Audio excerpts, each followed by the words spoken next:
Berikut ini akan saya jelaskan tentang sifat koligatif yang pertama, yaitu penurunan tekanan uap.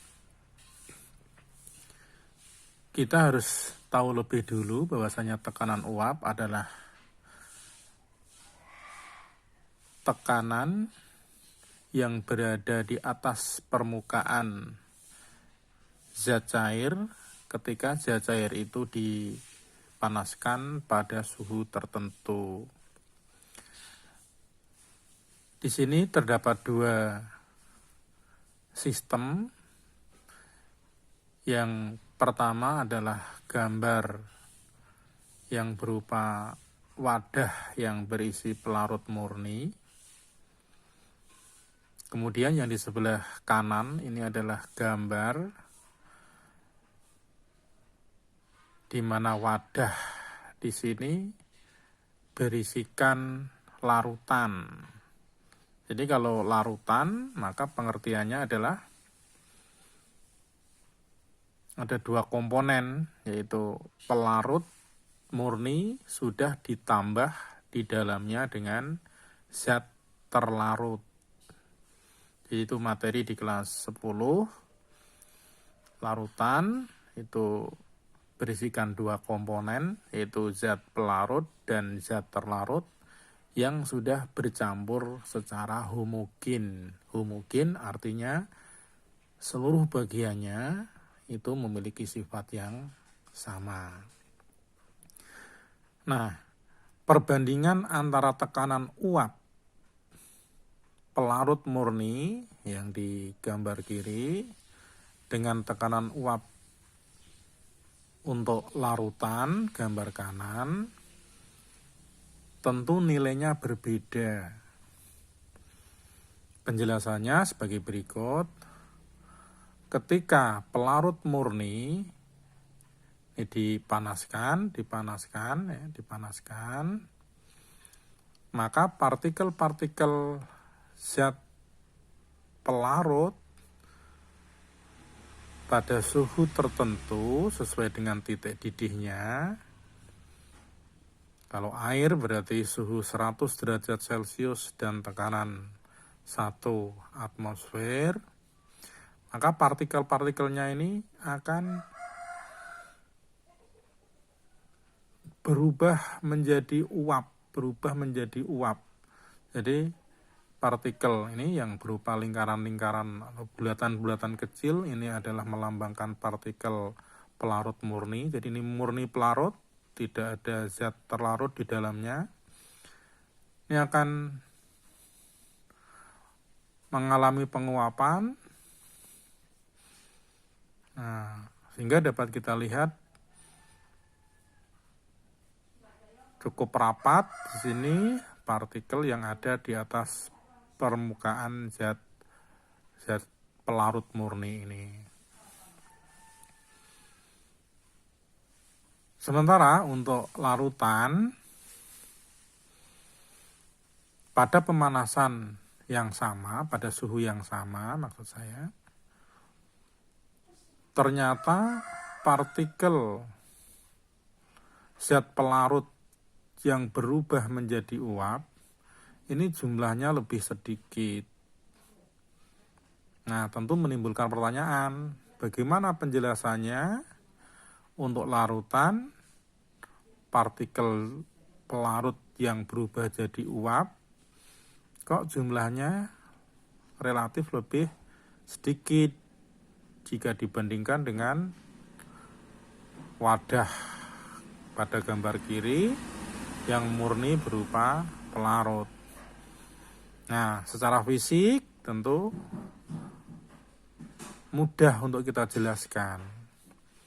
Begini penjelasannya. Pada pelarut murni,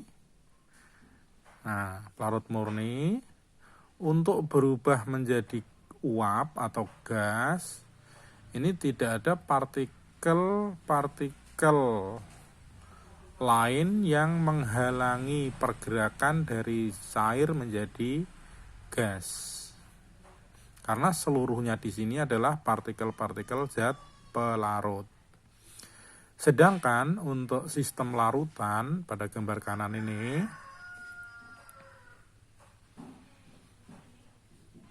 karena di sini di dalam wadah ini terdiri dari dua komponen, yaitu pelarut dan zat terlarut, padahal zat terlarutnya itu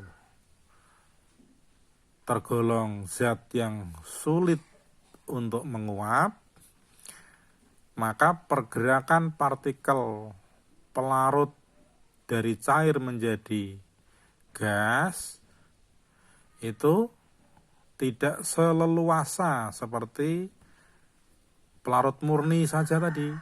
Nah, seolah-olah terhalang, memang terhalang oleh partikel zat terlarut. Sehingga sesuai dengan ilustrasi gambar ini, yang pelarut murni ini jumlah partikel yang berubah menjadi uap ini relatif lebih banyak. Partikel yang jumlahnya banyak ini akan berakibat pada nilai tekanan uap. Tentu untuk pelarut murni, tekanan uapnya lebih besar daripada tekanan uap larutan. Ya, jadi ini jumlah partikelnya lebih banyak, menimbulkan tekanan uap yang lebih besar daripada larutan.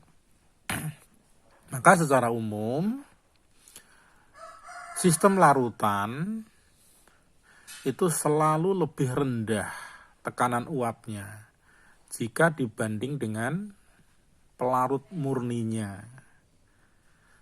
Ya, jadi sistem larutan selalu lebih rendah tekanan uapnya daripada pelarut murni.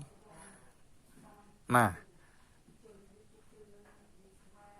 dalam sifat koligatif larutan, perubahan dari besar menjadi kecil atau tinggi menjadi rendah itu dinamakan penurunan.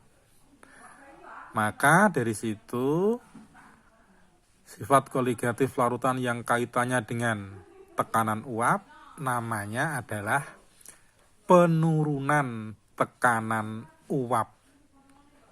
Atau kadang-kadang juga disebutkan penurunan tekanan uap jenuh. Jadi, sekali lagi ini saya tandaskan karena ada perubahan jumlah partikel gas antara pelarut murni yang lebih banyak dibanding dengan pada sistem larutan yang jumlah partikel uapnya itu lebih sedikit. Tentu perbandingan ini dilakukan pada temperatur pemanasan yang sama. Ya, temperatur pemanasan yang sama. Jadi itu asalnya mengapa untuk tekanan uap istilahnya kok penurunan tekanan uap yang disimbolkan delta P. Itu penjelasan untuk sifat koligatif pertama, yaitu penurunan tekanan uap.